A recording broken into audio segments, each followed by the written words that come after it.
Hey guys, Batman here, and today you're going to see the recap of the anime Parallel World, which in this case is the Doctor's Ice Guy. Our story begins when his sister dies of cancer, and he vows to find a cure for this deadly disease, and begins working to become a scientist. After 40 years of hard work, he becomes a renowned pharmacist in the world of science, but due to overwork, he ends up taking an eternal nap, being transported to another world. He opens his eyes to find himself in a completely different world, and notices a girl named Charlotte in front of him. She tells him that he was struck by lightning a few weeks ago, and since then, he has been in a coma. Suddenly, he realizes that he must have died in his sleep, and ended up being reincarnated in an alternate world. He honestly tells Charlotte that he can't remember anything about himself or his past, so she brings him a mirror. He looks in the mirror and sees that he is now in the body of a young boy named Pharma. In addition, he has a lightning bolt-shaped mark on his arm, and Charlotte tells him that the mark was the sign of the god of medicine. But Pharma has no idea what she is talking about and ignores her. She explains that their family has been a family of pharmacists for generations, and is a very important family, made up of people who have a lot of work to do involving medicine. With that, she takes him to a salon and shows him photos of his parents. She also reveals that his family is incredibly skilled in magic, and can even create dictatorships with this power. This makes Pharma excited, because he always wanted to be a dictator. Then, he asks if he can use magic too, which shocks her deeply, and she asks if he doesn't remember anything about his magic, and he shakes his head, showing that he doesn't. And she says that the main characteristic of a nobleman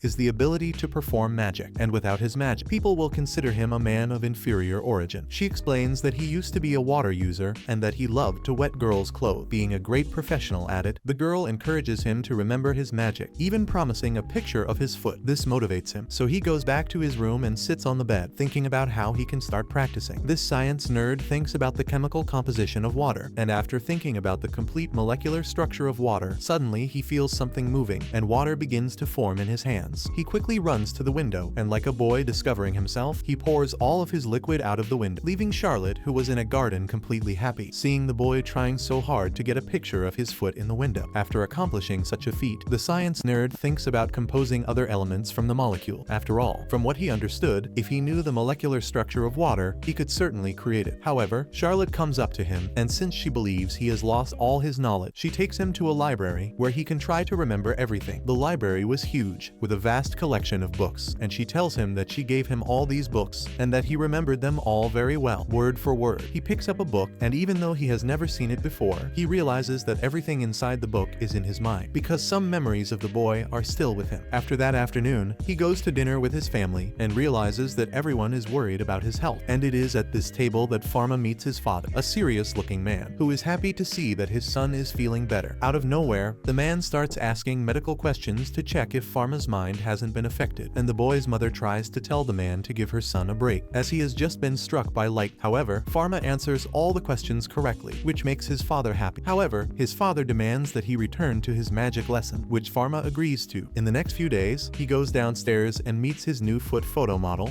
teacher, whose name is Ellen. She seems quite suspicious of him, and claims that he doesn't look like the little boy she knew. She is aware of the fact that his memory has become hazy, and tells him that she is his father's best student, and his tutor from now on. After that, she asks him if he remembers magic, to which he replies that he doesn't. She tells him that they're going to have a review class today, and explains to him the classic stuff about what some elements are like, including fire, water, air, and earth, and obviously explains that he can eliminate people with it. And the fact that magic can kill people motivates him, because as a doctor, he gave people life, and everyone said it was thanks to God, not thanks to him. So now it would be really cool to take everyone's life. Continuing with the training, Ellen takes him to a bench, and asks if he brought his wand. He asks if she's talking about the 9mm under his pants, but the woman reveals that she only likes high caliber, and that's why she's talking about his magic wand. It's at that moment that Pharma remembers a huge wand on the wall of his room, but he thought that shit was just decoration. Upset with her student's stupidity, Ellen gets him a wand, a really big one at that. She hands him her huge wand and tells him to use it to produce water with his magic. He looks confused and tells her that he doesn't remember how to do it, so she takes the wand from his hands and goes to the bench, telling him to look carefully, because she is about to demonstrate this to him at least once, to help him. She simply walks forward and creates a fountain with her staff, which impresses him. She then walks up to him and hands him the staff, asking him to imitate the same magic, without even explaining how it worked or telling him what to do. A great teacher. Anyway, Pharma approaches the shore and ends up producing a large fountain, big enough to make with the pee he takes at night. The woman is shocked by the size of the jet and runs to Pharma to check if he is okay. She explains that that each person has a certain amount of mana that they can use, and whoever exceeds the limit dies. Worried, she takes a smaller staff out of her bag and tells him to grab it as if it were her toy. The boy grabs the staff tightly, as if he had plenty of experience in holding it. However, this toy was only used to measure his mana, and the result of the mana measurement left her shocked. She tells him that this has never happened in their world before, and pulls up his sleeve. At that moment, she sees the tattoo that God ended up getting on his arm, and is again surprised to see this mark glowing. Farmer ignores it, but she tells him that this is not a random mark. This is the sign that the god of medicine gives to the boys who represent him, and in this world such people have never even existed. She tells him that he should never pick up a measuring stick in front of anyone, not even his own father, and they end up stopping classes right there. On the way back, they end up sitting on a bench, and while talking, Farmer realizes that he can see if someone has some kind of magical problem if he focuses hard enough on their eye. He notices that Ellen's finger turns blue when he focuses on seeing the illness, and she reveals that he is right, as she did hurt herself this morning, but this ends up scaring him even more. Bella staggers back, saying that Stability is the god of medicine, and thinking that Farmer is possessed by a god, she tells him not to kill her, before running off into the bushes. The next day he wakes up, and his father calls him to tell him that Ellen has a high fever, and has declared that she can no longer be his guardian, which is very strange. He also gives her a bunch of medicine, and a brief note telling him to give it to her, and to talk to her for a while too. He goes to Ellen's mansion, which is also incredibly large, and waits in a room remembering how scared she was yesterday. Suddenly, the main door to the hallway opens, and a terrified-looking Ellen emerges, wearing full body armor, Dark Souls style. She begs him not to kill her, and stands in the doorway as he tries to calm her down, and even shows her that he doesn't even have a wand to let her go a little more at ease. She removes his face mask, but still remains wary, and asks why he's here, as he explains that his father sent him to deliver medicine to her. He then hands Ellen the medicine he created with his modern knowledge of science, and a salve to apply that also concerns her. However, he assures Ellen that he has no intention of hurting her, and he still wants her to be his tutor. Ellen tells him that he doesn't even need to learn, because he's the reincarnation of the god of medicine himself, but he insists, saying that she's tall and has a big butt, so she needs to be his teacher. In the end, the woman bows, and says that if this is what the god of medicine wants, she will follow his orders. Amen. Then, Pharma honestly admits that he has no idea about magic in this world, and that he does not consider himself a god. He then asks for her help, because the entire library only contains medicinal items. In it, he tells her that he wants to learn how to harness and control his new magical ability, which she eventually agrees to teach him. Before leaving, he hands her a bunch of flowers, and says that if she does not become his guardian, he will take the flowers back. The next day, while wandering through the garden, he is approached by a woman named Ellen, who is once again dressed in armor, but now she seems more relaxed, and tells him that his magic is very strong, and that she needs to take precautions until she is sure that he can handle it safe. She thanks him for the medication, and mentions that even her father's medicines never worked so quickly. Pharma's medicine seems more like a miracle in her eyes. She also tells him that she has decided to give him private lesson, and explains that they are going to an abandoned island, because if something goes wrong, no one will be obliterated by the magic of a god. And this makes Pharma sad, because as a former pharmacist, he wanted to do that, to take people's lives, but unfortunately it won't work. On the island, they spend all their time training, with Pharma learning new magic spells, and mixing different elements. She tells him that he is learning at a surprisingly fast pace, and soon he should master these spells. After the compliments, they return to the mainland. At his house, Pharma sits on his stairs, observing his servants, and how many of them have sinister diseases that, if left untreated, these people could end up dying very early, just like my grandfather, who was a victim of an overdose. Poor Grandpa Antonio. He continues to use his magic eye ability, writing down all the illnesses of his servants, and finally, after looking at each servant, he looks at Charlotte and discovers that she has problems too. Yes, she is developing a kind of scab on her hand due to her dry skin. After seeing this, he goes to his room and creates medicine for Charlotte's hand. Using his modern knowledge of medical science, he creates a range of modern compounds, which mere poor broke people like me could not afford. But since Charlotte is female, the pharma gives her the best medicine in the world for hands for free, because he does not want to be caressed by a hard hand. She is very happy, and asks if she can share it with her mother's other servants, and he tells her to distribute it only to the women, because if the men have smooth hands, they can begin their transition to the best gender there is, which is the woman with a sword. All jokes aside and seriously, after helping Charlotte, he begins to use his servants as guinea pigs, healing them one after the other. The poor servants are happy, not knowing that Pharma was just treating him like a lab monkey. Hearing everyone happy, Charlotte explains that none of them have ever received medicine from a noble before, because there is a great divide between the nobles and the peasants. peasants. The nobles often do not treat the peasants, and even if they did, the fee would be too high. This report makes Pharma sad, so he promises to create some more affordable medicines to profit even from the poor, because that is how capitalism works. The next day, his father calls him in the morning, and he goes to the dining room to find his parents looking somber. They explain that his sister Blanche has contracted chickenpox, and no one is allowed to enter her room for 3 weeks. Some servants are exception, because if a servant catches chickenpox, they just have to kill him and exchange a chicken for a new servant. After understanding the situation, he returns to his room. Pharma starts thinking about the chemical composition of the medicines he needs to make to cure chickenpox. It was at that moment that my mind exploded, because when I caught this same shit, no one gave me medicine, but Pharma knows how to cure it, and even though creating such a cure is something complex, he doesn't intend to give up. So, after countless attempts, he succeeds. Pharma sneaks into his sister's room to medicate her. The next day, he goes to his sister's room and sees his father being amazed at his quick recovery. That night, he works on developing a simple microscope. His father calls him and says that he has been called to the royal capital for a visit. He seems very worried and starts coughing while trying to hide it. The pharmacist suspects that his father also has some lung problem, but hopes that his father has enough medical knowledge to treat himself. His father tells him that he cannot reveal the details of his summons, but he wants his son to be there with him as his assistant so that he can learn how to deal with problems in the pharmaceutical world. They both take a carriage, and after a while, they arrive at the royal capital, which seems to be full of people. They go straight into the palace, where they meet a long-haired guy who greets them both and takes them inside a huge chamber full of people who seem worried. His father asks what the queen's current condition is, to which the ponytail replies in the negative. The queen is in bad shape, and there is no medicine that can help her. Screwed, they get close to the queen's bed, and when the queen shows her face, it is already clear that she is on her last leg. Her father goes to the queen and starts taking her pulse. Before asking the pharmacist to bring her bag, he collects a blood sample and performs some medical tests. After that, they go to the window, where they start looking at the horoscope. All of this to decide whether the queen will live or die. The pharma thinks all of this is worthy of a fantasy world, and continuing, they check the stars and shake their heads when they realize that the stars are not aligning and talk among themselves, saying that there is no way to save the queen because the stars never lie. Her father goes to the queen again and asks her to put some chlorine in her because this medicine is used to clean swimming pools, so maybe she will be cleansed of bad things. However, the farmer realizes that they are only performing palliative treatment, which in this case is the treatment that only allows the person to go away without feeling that pain. The queen asks bluntly if she will live, and he answers that the chlorine is very strong and it must work to cleanse from the inside. Out of nowhere, the pharmacist overhears some people talking about what kind of clothes they should wear to the queen's funeral. At that moment, the pharmacist sees an opportunity. If he cures the queen, he will win the love of a rich old woman and could win an iPhone. So, he evaluates her body and discovers a problem in her lungs. Then, continuing with the evaluation, he discovers that the queen has AIDS, and at that time this disease was incurable. However, the pharmacist has the necessary knowledge to treat it. Suddenly, the door opens and a little shit comes into the room crying and goes to the queen telling her not to die, as if the queen were dying on purpose. Damned worm. Then the pharmacist decides to act. He advances, bowing in front of her, and asks permission to treat her disease with his new medicine, developed only by him and no one else. All the doctors in the place are pissed off, and they already think about crucifying Pharma, but his father acts first, reprimanding him and saying that the boy doesn't know what he's saying. But the queen stops the boy's father and calls him Beta. She says that the boy was Sigma for acting up, so she's going to take his medicine, even if it's crumbled shit. Obviously, the queen was already high on chlorine, but no one was able to go against her wishes. So, Farmer runs out and locks himself inside a room, where he blocks the way with his ice magic, so that no one sees him concoct the food from scratch to cure the queen. However, his father starts banging on the door, saying that he can't give the queen powdered shit, and he shouldn't even give her his white liquid. She's a queen, and he can't do that kind of thing. But the boy ignores it, and focuses on creating the necessary compound. He tells Pharma that her illness is incurable, and that he will only create more problems and pain for the queen. However, Pharma turns around and begins to synthesize his medicine, but his father is offended that his son thinks he is superior, and acting like a true father, he raises his wand to shut it down on his own son. Pharma turns around and tells his father to lower his spirit, because he is a wimp, but the man keeps his wand upright, refusing to let it go. However, Pharma shows that his bond is high, raising a barrier that not even his father can break. The boy's father is shocked, because not even someone of the master rank can use magic without an upright wand, or without using a damn 50-minute incantation. It is at this moment that Pharma's father asks him who he is, and the Japanese man reincarnated in the body of the man's son lies, saying that he is just his little son, but then the man asks where he acquired such knowledge. Then Pharma says that normally he only dreams about anime women, especially succubus, but one day he dreamed about the queen's cure. The boy's father then comes to the conclusion that his son received the revelation from the god of pharmacy himself, so there is nothing he can do. With that said, he finally pulls back his wand. Pharma also shows some respect and evaporates the entire ice wall, shocking his father once again. As he thought that the only element that Pharma could use was water, he begins to synthesize the medicine again, and once completed, he takes it to the queen, and this time he wears a face mask, because who knows what kind of STD this queen might have. He walks up to the queen and tells her that he has completed the medicine, and that the disease that has caused her great suffering is known as AIDS, and the treatment will be long-term, as she will have to take medicine every day for at least half a year.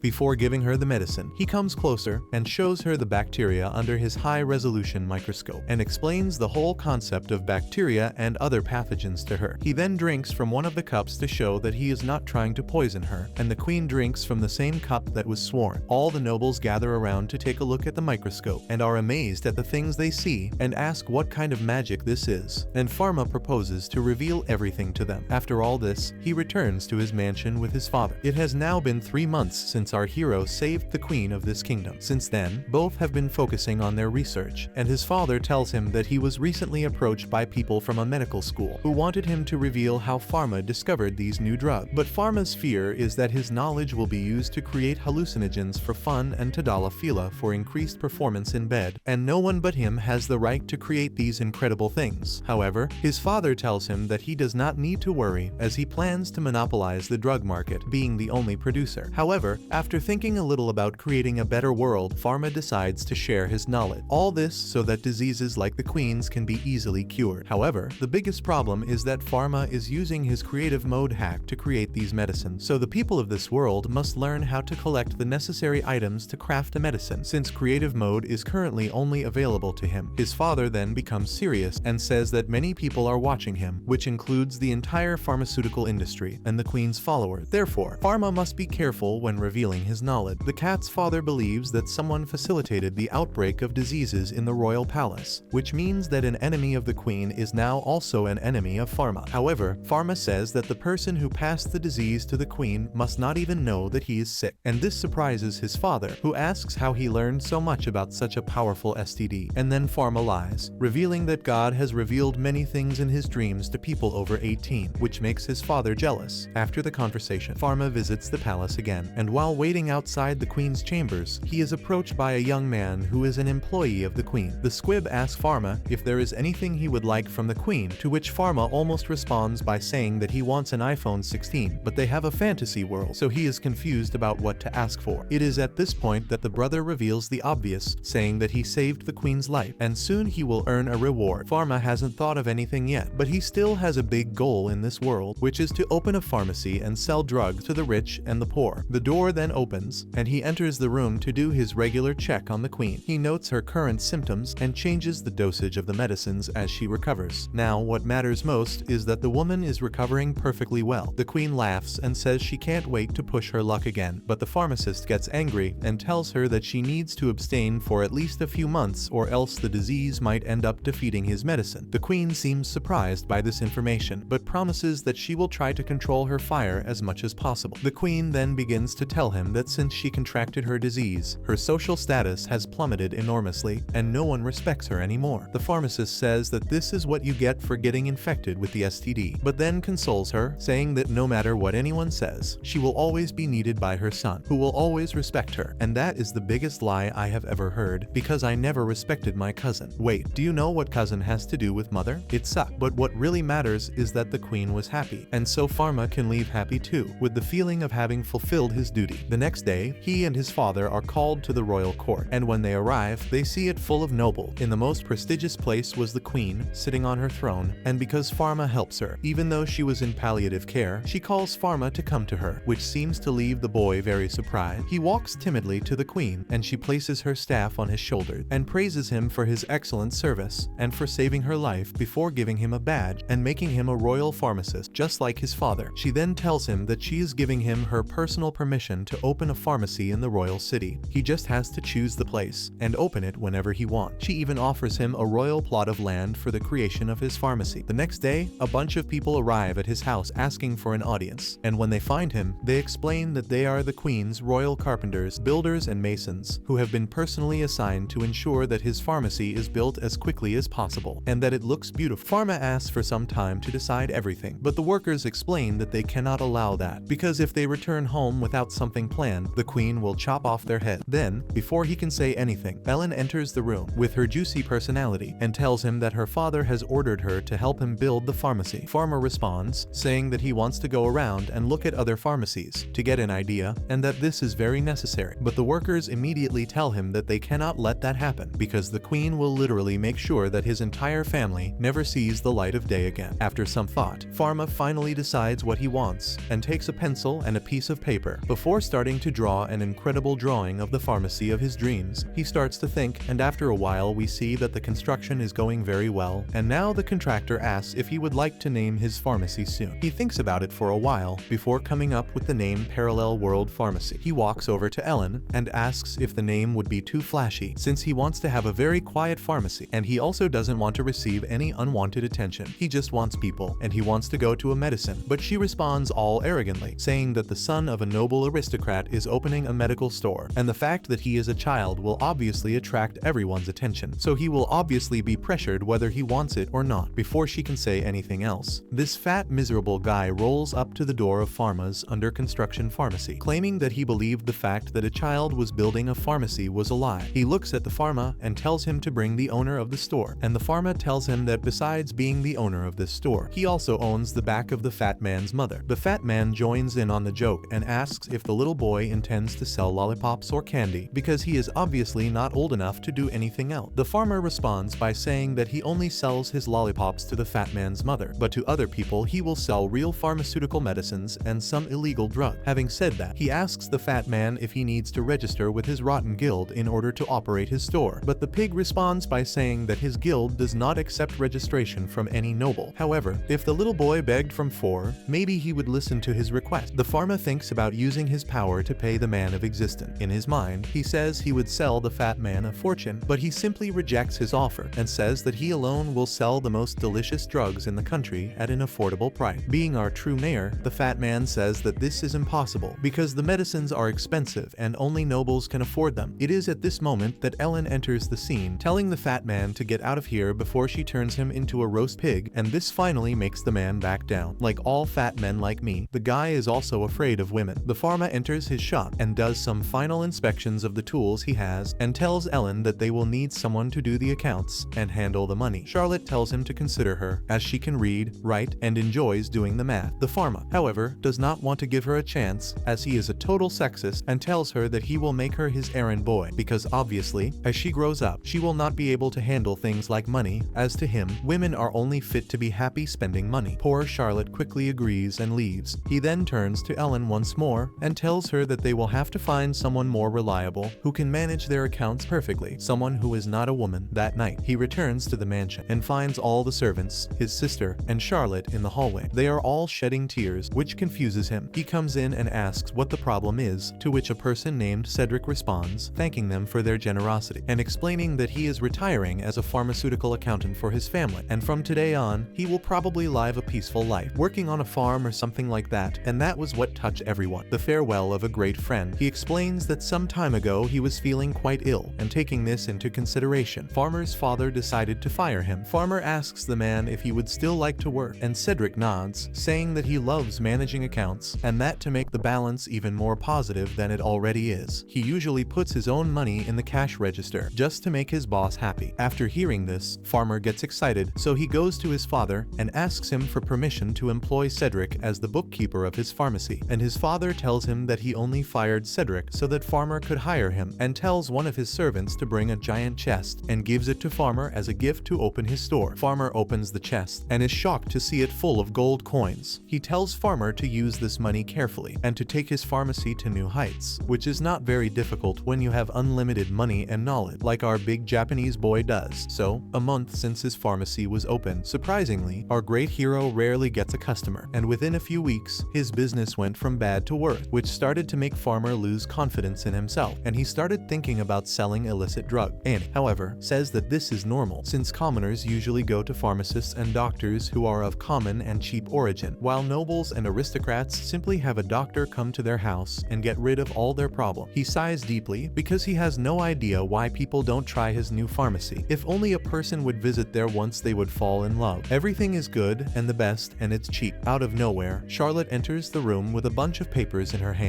and states that she went all over the city and conducted a survey with the common people about their perception of the new pharmacy, and she finally got the result. She starts listing the problems that people listed, the first one being the damn imperial seal on the door, which means that no one but the queen is allowed to buy the products inside. This symbol shows that this store is usually reserved for high-ranking nobles and the queen, so obviously no one will come. The second is the presence of scary-looking guards standing next to the pharmacy. They are important for protecting the storefront, but they scare the commoners with their cold attitude. The next problem is that they don't know what to wear inside such a fancy store, and going by the notes, everyone is also afraid of wearing the wrong labels in front of a nobleman. In addition, people believe that the medicines will be very expensive, even though the pharmacy has set the prices lower than the competition. In the end, the final problem is that they don't trust a medicine that a child sells. They decide to discuss these issues later. Unfortunately, that day, an old sailor shows up, wanting to buy some pills to reduce nausea. He takes the pills, drinks some water, and leaves, promising to be a repeat customer. However, the pharmacist calls him and asks him to accept some vitamin C tablets, as sailors usually suffer from a lack of vitamin C, all due to the time they spend in the middle of the sea, and this pill will help them with this problem. The old man, however, seems surprised by the boy's knowledge and refuses the pill before making the excuse that someone is waiting for him outside. The pharma ends up following him and discovers that the old man is talking very quietly to other men there, but before he can investigate further, he is intercepted by his mother and father, who are wearing masks to prevent the commoners from contaminating them. He takes them both inside his shop and tells them to keep their fetishes inside their rooms, but his father simply tells him to shut up and asks his son to show him the drug section. The pharma takes them on a tour of the different floors of the shop, showing them the main area first. The second area is the patient restroom, which also has an isolation room for disturbed people like me. After that, he shows them the bathroom in the kitchen, before taking them to his personal laboratory, where he intends to slaughter some female from this world. After this walk, they sit on a couch, and he explains how the customer traffic is very low, and his mother suggests that he start creating cosmetics for women's skin and sell them to nobles and aristocrats, which will increase his popularity among the nobles and commoners. He thanks his mother because this is really the best idea he has ever had, but his father also tries to weigh in, telling the boy to try producing a certain white powder. The pharmacist thinks that his father wants to go crazy, but the man reveals that many women are using a white powder on their skin to look more beautiful. However, they are catching diseases because of this same powder. In addition, their life expectancy also seems to decrease with the use of this powder. Suddenly, he realizes that his father is talking about the heavy metals that used to be present in beauty products many years ago, but in our world this type of powder is now banned. He promises his father that he will make better products that do good instead of harm, but before he can say more, a young man enters the room, looking genuinely terrified. He asks the pharmacist for his help, as a woman is in critical condition and needs help from a doctor. The pharmacist immediately runs after him and arrives at the carriage to find a young noblewoman, looking very weak and pale. He immediately uses his keen eye to figure out what is wrong with her, only to discover that her body appears to be fine, except for a few cut marks. Suddenly, he realizes that this girl must be undergoing the medical procedure of bloodletting, which is done to try to get paler skin. He immediately takes her back to his pharmacy and gives her some medicine for anemia. She gains some strength and reveals that she started doing this because her crush ended up rejecting her. After being rejected, she goes the way of an idiot, trying crazy ways to make herself more beautiful. Instead of going to a gym and wearing black clothes in order to become a muscular god, literally the kind of woman who is irresistible, he tells her that she shouldn't do things that, even if performed by a doctor, would end up being very dangerous. Having said that, he asks her to come back next week, as he will have some new cosmetic products for her to look beautiful without becoming deeply anemic. After a week, she comes back, and he gives her a new powder which is not made with heavy metal, and she immediately loves the product. This, together with an advertisement made by Charlotte, ends up making many customers come to the pharma store. Everyone wants his product. In addition, many people have realized that the prices there are cheap and that there is no catch behind the great price. After a while, the girl comes back with a bunch of her friends, but by this point, the cosmetics are already sold out, which is a huge bummer. The two sit in a room, and she offers to invest her capital and open a subsidiary of her company to sell only her cosmetic. He agrees to this, and his accountant gives him the green light. Thus, Avon is created. After a while, another store is opened next door, with a laboratory where the cosmetics are tested and created. The woman also manages to get a bunch of trustworthy women, all specialized in pharmacy, who know how to work very well with cosmetics, who start working for Pharma. Thus, the supply of these products ends up increasing. This powder that Pharma created ends up being called the powder of justice, and this ends up reaching the ears of the queen, who calls Pharma to ask about his business, and he gives her some lip gloss. She applies it to her lips, and is immediately enchanted by how beautiful her lips look. She wants to be the first person to get these cosmetics, and also tells him to raise the prices of his product. Otherwise, the local market will be devastated, which he agrees to do. After this, we see Pharma accompanying his father on a trip across the sea to meet with a gentleman named Adam, who once treated the queen, and now owns the largest port and medicinal production in the entire kingdom, making him extremely wealthy. While talking to his father, Adam mentions that they are having problems dealing with one of the companies that keeps trying to find ways to avoid being taxed. His father looks at him calmly and states that they should try to talk as much as possible, and schedules a meeting with him to discuss this problem. Suddenly, he turns to Pharma and tells him that he should go out and play, as it is much better than engaging in useless adult conversation. It is at this point that Pharma realizes that he needs to behave more like a child, so he considers breaking his leg or drilling a hole in his head. However, he is not hurt and just starts barking like an idiot, saying that he is going to swim in the sea before running away. He walks down towards the beach, and Charlotte and her younger sister are seen building sandcastles. The two girls greet him, and his sister starts begging him to let her go play in the water, but he tells her that she can't swim, and neither can Charlotte. But Blaine immediately grabs his arm and starts begging him to let her play in the water, and Charlotte does the same. He is put in a very difficult situation, as the two girls beg him to let them play in the water, and promise that they will only stay in the shallows the whole time. He finally agrees to let them dive in, but tells them not to go too deep. He turns around to see Ellen, who has appeared out of nowhere, and the woman is drinking wine, and she goes over and says that she is going to go for a swim, and even invites Pharma to help her get wet.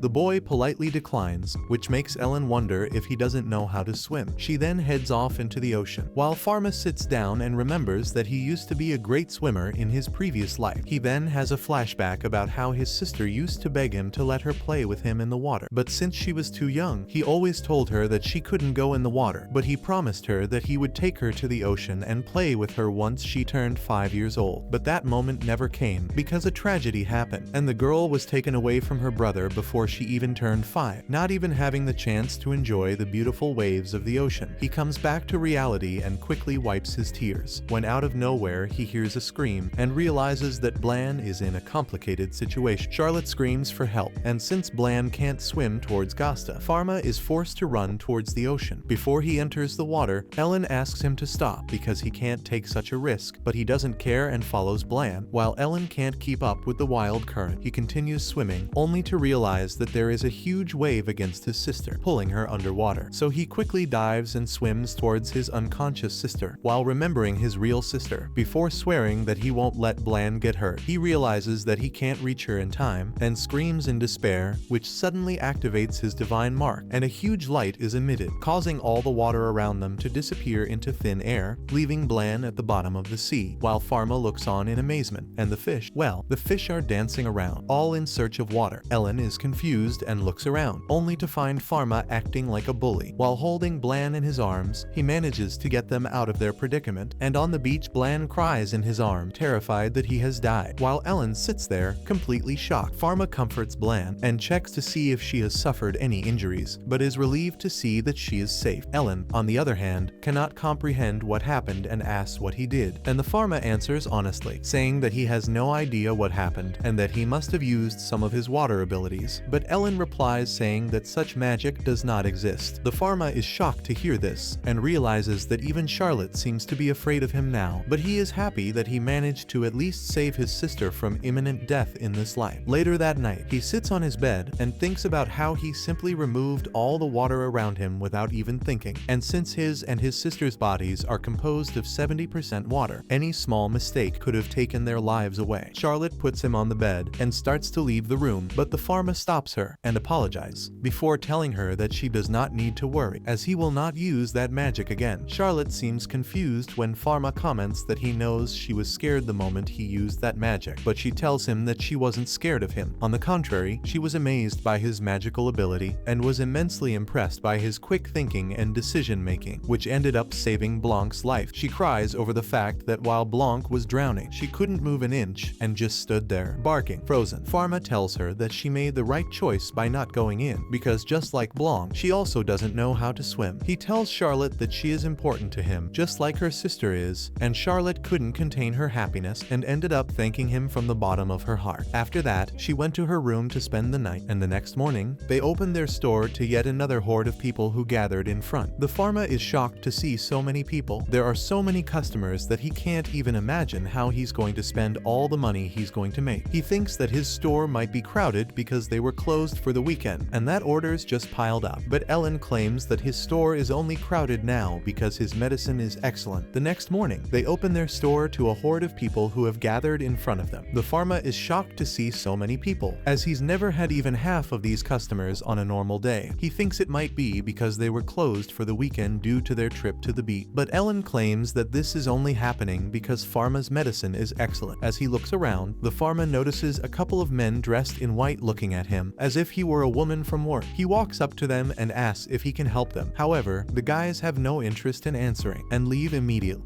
Later that day, they sit down for tea, and Pharma starts talking about the white-robed guys, and Ellen claims that she tried to help, but they only seem to be interested in Pharma, and Charlotte tells him that she asked if she could help them too, but they didn't even answer her. Ellen tells Pharma that his robes don't look like those from this region, since she knows all the guilds in this area, which makes those men even more suspicious. Charlotte gets a little scared and asks if they should contact the guard, and Pharma agrees, saying that he will do so. The next morning, while the guards are unlocking the doors of the pharmacy, they witness a carriage rushing towards. They try to stop the horse, but it just goes through the front gate and destroys everything. After that, a guard arrives at Pharma's mansion and explains what happened to the boy's father, who is outraged by everything. He asks the guard what the hell he was doing, but the guard simply apologizes, claiming he didn't even have time to react. Pharma realizes that this is a really bold approach and tries to find his enemy, while his father claims that he himself will punish whoever caused this damage. His advisor asks why someone would commit such an act, and Pharma's father responds by saying that the boy's enemies want to close his shop at all costs because they see Pharma as an outsider who sells mind-blowing medicines at a really cheap price. He tells the guard to always be ready because he expects more trouble. Pharma's father now intends to write a letter to the queen herself, warning her about this matter. Pharma tells his father that he will leave for the pharmacy, but his father interrupts him and asks if he has any suspects in mind. He knows that this could have been the work of that filthy fat guy, or maybe that bunch of people wearing white cloaks. There are also many other people who may want to do him in, but to be sure, he tells his father that he needs time to gather more information. Pharma rushes to the pharmacy only to find it completely destroyed, while the men try to get rid of the rubble. Pharma asks one of his employees about the situation, and he says that the store is completely destroyed. Before Pharma can enter, a man quickly uses a magical purification spell to remove the stench. Pharma checks his store and finds that the medicine room is unharmed, meaning he can do more things if he wants. A man also tells him that Ellen and Charlotte have taken as much medicine as they can to the mansion, so that people who need it can get it in a timely manner. As Pharma leaves the store, he encounters the old man he once helped, and a group of strong young men who tell Pharma that they are there to help. The locals seem to love Pharma's shop, and they all tell him how sorry they are for him, but they say they will do whatever it takes to help him get his shop back in order. Everyone starts cleaning up the place, while Pharma watches everything, when suddenly, a woman runs in and starts asking for a doctor. Pharma immediately walks over to her, and she starts crying, explaining that her father suddenly fell to the ground because of the heat, and that he is not getting up. He immediately gets on a horse with a girl and starts riding towards her father. He keeps walking, while thinking of all the possible reasons for the girl's father's illness, and because of his concern, he has taken enough medicine to be able to treat anything. And because the trip is so far away, Pharma has some red flags raised, as he does not know why the girl's father is in such a remote location. They walk through the grassland, islands, but when he turns to ask a question, she disappears from the area, and instead, he finds himself surrounded by a group of men in white robe, all riding horses. One man raises a wand in his direction and asks him to answer honestly if he was the one who erased a portion of the ocean near the beach. Pharma stands there shocked as the man claims to be a royal investigator and demands an answer. Suddenly, he has a flashback where Ellen teaches him about the temple, which is a sacred organization in this world. According to her, the temple has more power than the nobles, as they are the ones who give the nobles their status as nobility by assessing their magical strength. She tells him that the temple is almost as powerful as the queen herself, and in their eyes, the archdukes and other nobles are nothing. She then tells him that the temple investigators are known for being ruthless when they encounter a heretic or someone who does not believe in their cause. They are known for wiping people out of existence using their extraordinary magical ability. He returns to reality, where the leader of the group introduces himself as Salomon and directly asks why he has no shadow. Salomon says that the boy is stupid because he literally walked out in broad daylight when his shadow is not visible. He claims that Pharma is not a human boy, but an evil spirit without a shadow. Pharma shouts that he is not an evil spirit or ghost, but one of the men interrupts him and asks what exactly he is. Pharma answers honest, saying that from what he knows, he is just a human being, but Salomon is in no mood to listen to anything and claims that they do not need any justification. Salomon tells him to keep his hands up and to move back 10 steps. So Pharma, not wanting to escalate the situation, follows the order and retreats. After that, Salomon immediately uses his magic to imprison him, using a kind of magical dome. However, to their utter surprise, the dome breaks completely, which ends up scaring them, and they start running around it. As one of them uses his flame magic to try to attack Pharma, he immediately uses a fire shield around him, and after that he simply uses his magic to remove the oxygen from the surrounding area, which stops the flames. The investigators think that Pharma can use fire magic, so another guy uses ice magic towards Pharma, but he immediately casts another shield, which also excludes ice magic, surprising everyone again, because they have never seen someone with multiple attributes who can also use magic without an upright staff. The investigators freak out, and Salomon tells them to forget about capturing him alive. After the guy says this, they just go in for the kill, and this scares Pharma, but he doesn't even have time for that, because the men attack him simultaneously with earth, wind, water, and fire. All the attacks combine and blow Pharma away. Then, when the investigators were there waiting for the dust to settle, only to see that the boy really died, they find him completely covered in an ice cage, where he decides that he's had enough of being nice, and it's finally time to kill someone in this world. He throws a huge flashbang, which forces Salomon off course, and as his cronies try to help him, they notice that Pharma is walking towards them, while levitating on an iceberg perfect for taking down the Titanic. He tells them all that he can easily get rid of them with a single attack, but he now believes that he was born into this world to heal people, and not to harm, which shocks Salomon, who finally sees the symbol of God's chosen one in the boy, and his friends tell him that he has been deceived, and that this boy is not a human, but rather the god of medicine himself. This shocks Pharma, who tries to tell everyone that it is not at all what they are thinking, but everyone bows down, and Salomon states that he should receive punishment for holding his little bar high against the god of medicine himself, and Pharma realizes that Salomon, during the battle with him, ended up breaking his leg, and his leg is bleeding profusely. At a critical point, Salomon starts the melodrama and tells everyone that he will die because of this wound, and then he begs Pharma for forgiveness. Having said that, he takes a dagger out of his ass and puts it to his throat. When Salomon would take his own life, Pharma makes his knife disappear. Salomon gets confused, and Pharma tells him that he does not wish anyone to die, and that his only wish is to run his pharmacy in peace. He steps back and uses his vision to locate the exposed fracture in Salomon's leg, and tries to figure out the best way to stop the bleeding. He thinks about amputating the leg, but the place starts to glow, which means that he will die from the amputation. He realizes that he would have to perform an operation to save his life, but the problem is that they are far from the city, and that if he tries to take a trip with a guy like that, it may be too late for him. He knows that he is a pharmacist, not a surgeon, but if Salomon is not given immediate medical attention, he will not survive. He immediately turns around and uses his earth magic to create a magical table, before telling Salomon's friends to place him on it. He also tells everyone to call a carriage, and Salomon is shocked that the god is willing to treat him, but Pharma tells him not to worry about it. As Salomon is placed inside a tent, he enters and explains that he will have to give him some antibiotic, and then he will have to give him an anesthetic for the pain, and then he will clean the wound first, cutting away the damaged tissue, and then putting it back together. After that, he creates an ice pack and asks Salomon if he can feel it. Salomon replies that he cannot feel anything, which relieves Pharma, who immediately takes out his scalpel and gets to work. After a few hours, he leaves the tent, where Salomon's friends are anxiously waiting to hear the news. Pharma gives them the good news news that the surgery was a success, and that their commander will live to see another day.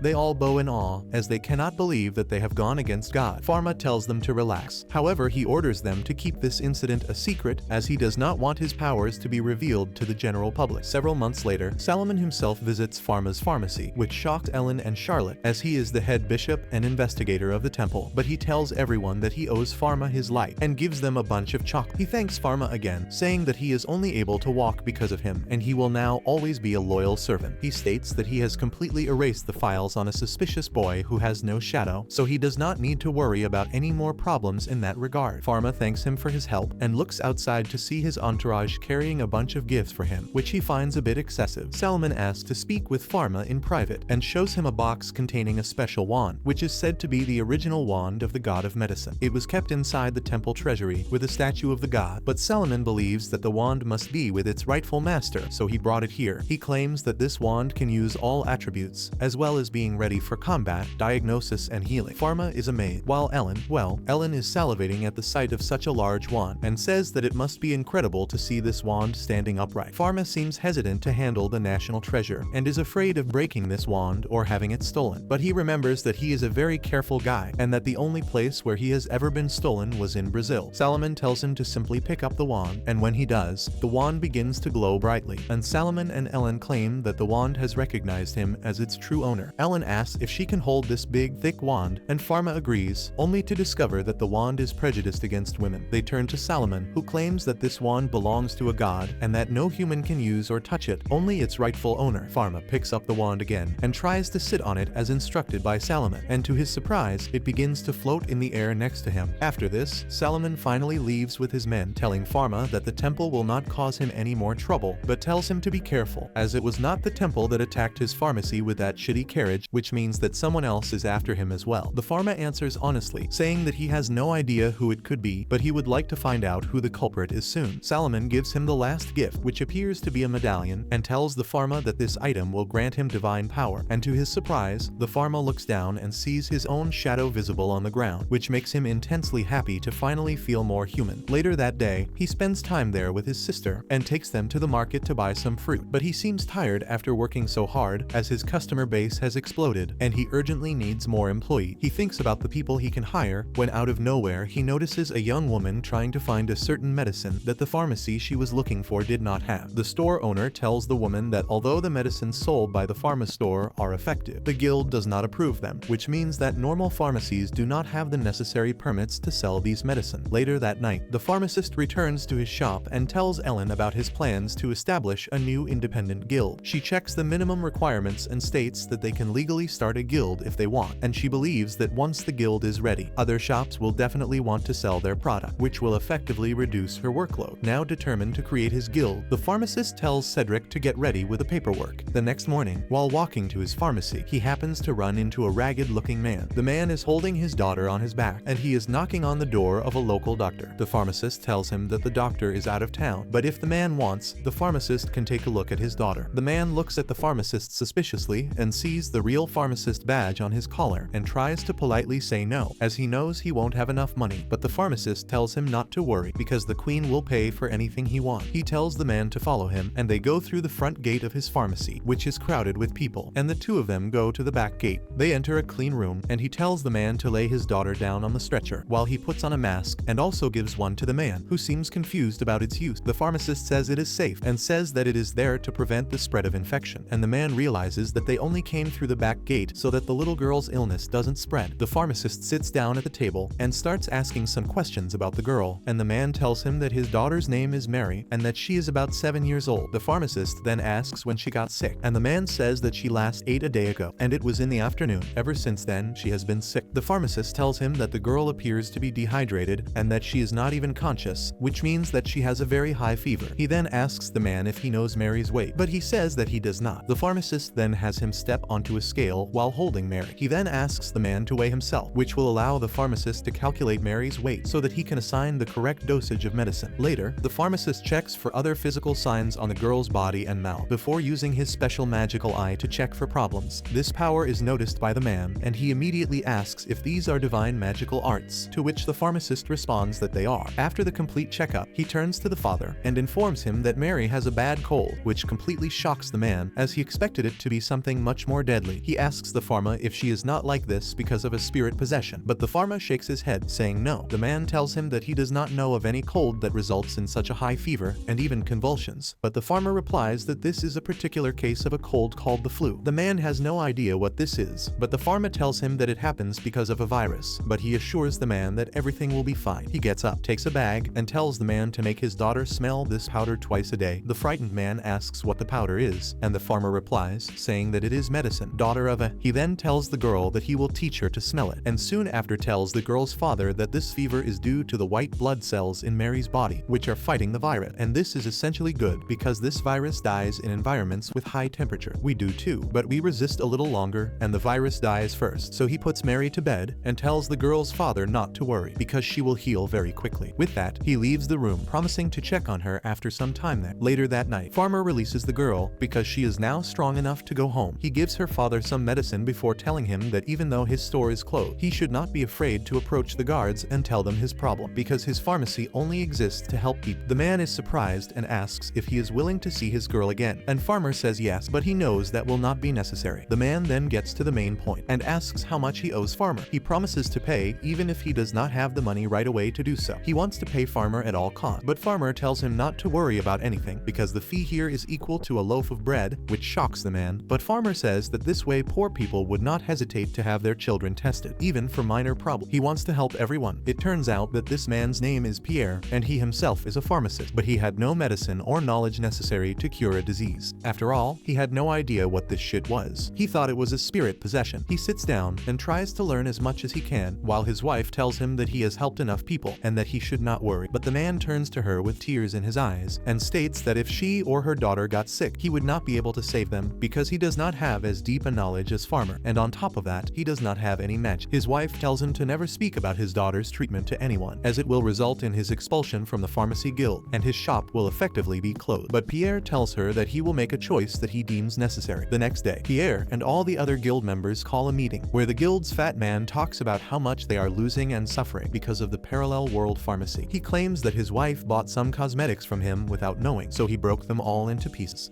Everyone else complains too, saying that his sales have decreased, and when Pierre finally gets his chance to speak, he stands up before telling everyone frankly that they can never compete with Pharma, as he is above all of them in terms of knowledge and the amount of care he shows to each person, no matter their social status. Pharma treats everyone equally. He tells them about his daughter and her treatment, which shocks everyone, and they start calling him a traitor. The fat man tells him that if they don't find a way to destroy the Pharma's social standing, they will soon have to close their shops, and he will not let that happen. But Pierre retorts, saying that they need to deal with him and then use similar methods and remedies in their own shop because they are simply using herbs that they do not even know if they work or not. But the other men claim that these herbs were also used by their ancestors, that is why they work. The men are outraged and expel him from the guild, and when night comes, he sees that his shop has been completely destroyed and his license has been stolen. He sits on the steps crying, and it is at that moment that the pharma sees him and discovers that Pierre is also a pharmacist. Pierre tells him everything that happened and states that he is now completely destroyed and that he will have to move to a new country and start from scratch in a new guild. Pharma admires him as he is a very hard-working man, and of course he extends his hand, telling the man that he is starting his own guild and that he has just received permission from the Majesty to start his business. He then tells Pierre to be the first member of his guild. Pierre cannot control his tears and his hand begins to shake. He of course accepts, but now he feels that he is forever indebted to Pharma for completely saving his life. Some time passes and Pierre rebuilds his shop completely and prepares for the opening. He seems nervous, but his daughter gives him strength. He opens the door and sees hundreds of customers already waiting, and this makes him very happy. His life has changed completely. After that, a few months pass, when one day, while sitting at the breakfast table, Pharma's father receives a letter from his older brother. The guy's name is Paul, and he is supposed to be coming home for the holiday. After reading the letter, Pharma's father informs everyone that Paul will not be coming home for a while due to some issues, and he calls Pharma to his office. After closing the door, outdoors, he tells Pharma that he heard of a troublesome development near his college. He explains that a new disease has emerged and is becoming an epidemic, as it has already wiped out a considerable portion of the population there. Pharma is shocked by the number of people who have already died, while his father explains that researchers at the college tried to isolate some species and conduct research on them. But 2 researchers died within a week due to necrosis, which means that this virus is highly contagious. Pharma asks if they can also get a sample so he can check, but his father claims that all remains of any specimen or corpse of that disease have been burned with the sacred flame. Furthermore, the island where the disease broke out has been quarantined, and the laboratory has been completely sealed off from anyone ever entering or researching it again. Pharma is shocked to hear about the necrosis and asks for any other information he had. His father reveals that before they burned everything, some students used a microscope designed by Pharma and made some sketches of the pathogen. Pharma immediately tells his father to get these sketches, and the next day he goes down to his shop extremely worried. Ellen notices and asks if he is okay, but he replies that it is a big problem. He explains about the disease that is spreading and warns that in 2 weeks there will be a big fair in the capital, and the cargo that is coming to them is from the area that has already been infected. Before they can discuss further, a small scroll arrives, claiming to be from his father, and Pharma immediately opens it and realizes that it is a drawing of the plague, one of the most difficult diseases to cure that exists on Earth. Later that day, he meets with his father, and he tells him that the disease they are fighting is called the Black Death, or bubonic plague. His father tells him that the last such event occurred 210 years ago in this world, and drastically reduced the population. Pharma reminds him that the plague also occurred on Earth in the 1500s, and killed almost half of the population on Earth, because this is a highly contagious disease, as it is transmitted by fleas present on rats, and at the same time, the mortality rate is also extremely high. His father states that they need to quickly intercept the cargo, and Pharma reveals that he has already sent instructions for the preparation of quarantine area. Pharma claims that he has already discovered a way to create a medicine, but only he can create it, because he needs the divine art. His father tells them that the only thing they can do now is to involve the queen for more help. With that, they set off for the palace. He explains everything to the queen, and she quickly understands the situation, and states that she will close the city gates and reduce trade. At the same time, she grants Pharma permission to set up cargo inspection posts. A few days later, the inspection posts are set up, and Pharma meets with Pierre. He gives him a newly designed compound microscope, which is far superior to the one he created earlier. He is somewhat mournful due to his illness, and gives him stocks of medicine. The next morning, Pharma and Ellen leave the city to investigate the extent of this problem, while Pharma is terrified of having to deal with one of the most frightening diseases in existence. However, Ellen assures him that he will be fine. After all, he is a god. They travel back to Adam's city, near the beach where he has shut out the ocean, and they meet up with the 2 subordinates they sent earlier. The subordinates tell him that the city seems to be fine for now, and inspection stations have been placed everywhere so that no infected individual can go unnoticed. Pharma thanks them for their cooperation, and then heads off on a small boat, the Rameau, towards the fleet of ships carrying Ellen's infected cargo. The ships have not been allowed to dock for a few days, and the captains and their crews seem quite upset about it. Pharma boards the first ship, where the captain asks how long it will take for them to finally land on land, but Pharma begs them to cooperate. With that said, he meets with the ship's doctor. He asks for the necessary documents and health certificate. After making sure that the documents are correct, he finally goes below deck and begins to inspect each crewmate for any sign of the plague, and then he proceeds to check the cargo on board. Finally, the analysis is finished, and he comes to the conclusion that this ship is not contaminated, and gives the green light for them to go to the dock. After that, he climbs back on the boat, and now he is heading to the next ship, when out of nowhere the captain of a ship in front starts throwing tomatoes at him. He seems upset that his ship has to wait for so many days. Out of nowhere, another captain starts arguing with him, saying that he needs to be inspected first, as he has cargo that could spoil. They both argue with each other, while Pharma stands there not knowing what to do, when suddenly everyone hears a cannon shot and gets scared. When Pharma turns around, he notices a fleet of royal ships coming from the capital. They are all being commanded by Din, the old man who fired a shot. God knows for what reason. He yells at the other ships, telling them to maintain their decorum if they don't want to be sunk, and everyone gets scared and decides to follow his orders. Pharma climbs on Din's ship and meets him, thanking him for his help. Then he tells the man to stay here and keep an eye on the ship, so that no one tries to illegally attack it. After that, he goes back to the inspection tents and talks to the other volunteers there. Everyone claims that there have been no cases of anyone being infected so far, which gives them a bit of confidence. But this is short-lived, as the mayor of Adams arrives at the camp, hooded, and states that a village near the edge of their region has reported deaths recently, which seem to have been caused after some sailors illegally docked there and tried to move their goods. Pharma turns pale with fear as he realizes that it must be the plague, and he knows that if this disease is left alone, it could become a very big problem. According to the mayor, it all started with someone having a fever, but after the first person person died, the disease broke out in numbers, taking the lives of several people. Pharma immediately starts to leave, and Ellen advises him not to go alone. She tells Pharma that he is the one inspecting the other ships, but Pharma replies that Ellen can also check the ship, as he needs to solve the problem in the village as a priority before something bad happens. He takes his Harry Potter magic wand and flies away, and while in the air, he loses his balance and almost crashes into a tree. But to his surprise, the wand simply passes through the tree without allowing him to take any damage. He finally lands near the village, only to find the place in complete chaos, as everyone is planning to leave the village because they believe that their village is possessed by spirit. He tells everyone to return immediately and not to leave the village, but the villagers are suspicious and take up weapons to fight him, forcing him to show his magic. He covers the entire village with his ice magic. After this, he shows his badge to the villagers and claims that he can cure this disease, but in order to do so, they need to go back inside. Everyone seems to have hope after seeing that a real pharmacist is here to help them, and they begin to comply. He makes his temporary headquarters inside an old house and gathers the village leaders before showing them his plan. He wants to separate the village into 3 zones, one for people with severe infection, one for mild infection, and one for uninfected people. He assures everyone that the people with the highest infection will be treated with priority, and this way they will also prevent its spread. They all agree to cooperate, and so the operation begins. The next day, Farmer begins his plan and visits one of the temporary hospitals, where several patients have been admitted. He quickly checks all of them for signs of the disease and discovers that some of them are infected, and some have already died, while some are only showing the first sign. He quickly tells the rest of the volunteers to start administering the medicine he brought. He also takes action, using his divine magic to increase the effect of his medicine, which ends up speeding up the recovery process of his patient. Back in the royal capital, his father receives a letter describing a way to create a vaccine for this disease, and he calls upon a very old person who specialized in vaccines, but never had the chance to shine. This time her father shows her the letter Farmer sent and asks her to find a way to create a vaccine like this. To her utter surprise, the old woman takes a look at the letter and claims that she has already successfully created something like this 3 years ago. Farmer's father immediately follows her, arriving at her laboratory, and is deeply shocked after witnessing that there is already a vaccine present in several vials to deal with such a disease. He immediately calls everyone together and tells everyone to maximize the production of this vaccine and stop any other research that may be taking place. On the other side, back in the village where Farmer is, fortunately most of the infected people have been treated and everyone is now on a path to a healthy recovery. Unfortunately, many people have lost their lives, but Farmer claims that they have avoided the worst case scenario. However, they still cannot relax. He tells the village leaders to make sure no one leaves the village for at least 2 weeks, and if they see any kind of rodent or flea, they are to kill it immediately, no matter what the activists say. He immediately leaves the area with his magic wand and flies around, completely exhausted. Out of nowhere, he sees smoke rising from the forest. He quickly descends and finds his volunteers surrounding a bunch of tied-up sailors as they burn all the cargo. They say that these were sailors who landed illegally on land and that they became very sick, so the captain left them here. The sailors seem to be afraid for their own lives, but the farmer promises that if they reveal the necessary information, he will treat them. The sailors immediately tell him that they were carrying a lot of cargo, but one cargo in particular had squirrels from an island that was loaded by the holy knights themselves. The farmer then immediately realizes that this is all just a plot to kill the queen. He now understands that the disease she received before was intentionally given to her so that she would lose her life. But when Farmer treated her, the person who infected her became upset and decided to use the most deadly disease known on this planet to kill everyone, including the queen. The next day, inside the royal capital, the gates are broken down by a bunch of armored knights who start to create a ruckus, and while they are doing so, these knights release a bunch of squirrels into the city. The news reaches the queen very quickly, and she thinks they are being attacked by an enemy king, but the scout responds by saying that it is only 5 enemy knights. Suddenly, Farmer's father realizes what is happening and tells the queen his suspicions about the disease being created by a man he knew. He broke up with Farmer's father and had a classmate who was as brilliant as him, but they had many differences regarding their principles. One night, he wandered into the dungeon and saw his classmate performing experiments on humans, and he realized that this guy had no humanity. He immediately told his superior, and they expelled him, and later, he was removed from the medical community by the temple investigator. He tells the queen that before he was expelled, he was researching a special type of poison that can jump from one person to another, and that all this means is that he was trying to create an epidemic virus that can take people's lives without any kind of physical change. Back in the city, the fight is in full display as the knights scatter some squirrels and fight with the royal forces. The royal forces are no match for the holy knights and are being trampled when suddenly Saul and his gang arrive and immediately cut off the knights' path. Meanwhile, Farmer finally arrives back in the city and stops at the bell tower, only to find that the infection has already started to spread. Suddenly, he notices some small spot and discovers that these flying squirrels are spreading disease everywhere. He suddenly spots his father and goes down to find him. After that, the two walk towards the main gate where Saul has locked up up the injured and sick knight, he asks them about their intention, and the knights claim that they were forced to do this because a madman took over their entire island and threatened to kill its entire population. If the knights did not follow his order, it could have been much worse. Farmer's father asks the name of the person, and they confirm that it is his former friend. But before they can reveal anything else, they succumb to the disease and die on the spot. Farmer's father orders them to be burned, and while they are being tended to, Farmer feels a strange sensation and turns around to spot a guy on top of a building that looks very dark. Farmer immediately tells his father that he should go back to the pharmacy because he has an ominous feeling. Meanwhile, Charlotte enters the pharmacy with Cedric to get a bunch of medicine. They go up to the first floor, where suddenly Charlotte turns around to see a hooded guy, stabbing Cedric in the back. On the other hand, Farmer and his father arrive at the pharmacy, and he realizes that the shadowy figure is inside the building. They immediately rush inside, only to find Charlotte and Cedric bleeding in a corner, while the shadowy figure appears next to them. Farmer's father immediately attacks the guy and blocks the attacks before turning around and showing his true macabre face. Farmer immediately runs to his friends and realizes that this is not just an ordinary problem, because the knife has been poisoned with many diseases. While his father fights the guy, Farmer tries to figure out what kind of poison was used and tries to delete it, only to realize that the bastard put hundreds of thousands of poisons, and now he will have to cure them one by one. On the other hand, his father is defeated by his former friend, who kicks him before heading towards Farmer and his friend. He tries to hit him with another deadly poison, but Farmer deletes the compound before punching him with magic. They fall off the building, and Farmer hits the guy with his wand, rendering him immobile, before stabbing him in the chest, resulting in his immediate death. Everyone rejoices, and after a while, they are able to control the spread of the Black Death as well. Slowly but surely things return to normal, and so the Queen can finally declare that the epidemic is over. Farmer returns to his shop and goes back to living his normal life, eagerly awaiting the new challenges that are yet to come. As long as it's not the plague, he's happy. Well, guys, that's the end of the amazing anime of The Pharmacist. Want to see more videos like this? The videos appeared on your screen. Just click